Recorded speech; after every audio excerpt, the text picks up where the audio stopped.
আগে ভিডিওটা দেখুন, তারপর কিছু বলে। একটা কথা কি জানেন,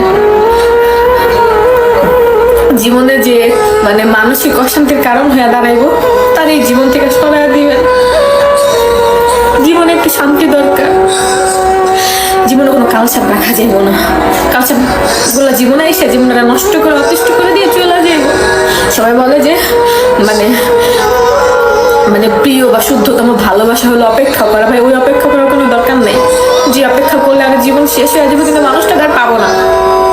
যারা ভালোবেসে সুখী পাইলাম না, শান্তি পাইলাম না, তার জন্য এত কষ্ট কই থেকে আসে ভাই? এত আবেগ কেন? এত আবেগটাকে মনের ভিতর, হ্যাঁ, মনের ভিতরে আবার এত আবেগ কেন আসে? কোনো কিছুতে মানে স্যাটিসফাই হতে পারতাছি না, কোনো কিছুতে ভালো থাকতে পারতাছি না, কেন ভাই? পেন লাগে এই ব্যাপারগুলা। সবাই বলে ভালো সময় আসবো, অপেক্ষা করো অপেক্ষা করো। ভাই, ভালো সময় আসে না। আমরা মানায় নেই সময়ের সাথে সাথে। আমরা আমরা আমরা সময়ের সাথে সাথে তাল মিলাই, ওই যে এরপরে আস্তে আস্তে ঠিক হয়ে যায় সব কিছু, কিন্তু আসে না ভালো সময়। মানায় নিতে নিতে একটা সময় সব ঠিক হয়ে যায়।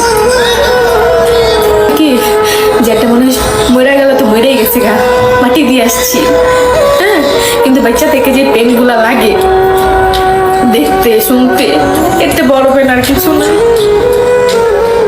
মানুষ কেন ভালোবাসে, কিসের জন্য ভালোবাসে? আমি মনে করি ভাই, তোরা ভালোবাসা না ছাড়াই থাক, ভালো থাকবি জীবনে। আর ভালোবাসস তো বাসস, আর মন দিস না, হ্যাঁ, মনটা তোর কাছে রাখিস। থাকতে চাই একটু এটা করি ওইটা করি, ব্যস্ততার ভিতরে যায়, কিন্তু তারপরে কি দিন শেষে ওই একই অবস্থা। আমি ভালো নেই, শান্তি মিলল, একটু মানসিক শান্তি কই আছে? কোথায় আমি পাবো একটু মানসিক শান্তি? এটা আমার তিলে তিলে খাইয়া ফেলতেছে। আমি মুভ অন করতে পারতাছি না। পেন লাগতেছে। কথা হলো, তুমি কপালে যারা লেখো নাই তারে কেন তুমি লাইফে আনাও? যে নসিবেই নাই তারে কেন তুমি জীবনের সাথে জড়াও? কিসের জন্য, কি কারণে? এই চোখের পানিগুলো যদি আল্লাহর জন্য ফেলতাম না, উনি মনে হয় জমি নেই সে পড়তো কি? তার জন্য নিজের শেষ করে লাভ কি? তার জন্য তিলে তিলে নিজের আঘাত দিয়ে লাভ কি? সে তো দেখতেছে না, সে তো বিন্দাস আছে তার মতো। কার জন্য অপেক্ষা করবো, কার জন্য আশায় থাকবো? সে আসবে না ভাই, সে আসবে না। যেটা গেছে সেটা ভালোবাসা না, ভালোবাসা থাকলে থাকতো, যাইতো না, বাড়ি পড়তেছে না। একদিন এই চোখ এমন পানি পড়বো সেটা আমার সুখের কান্না হইব।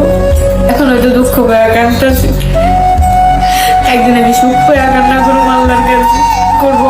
আমার কত যন্ত্রণা দিছে, কষ্ট দিছে, এবারে বুঝে নেয়, কিছুই করেনি।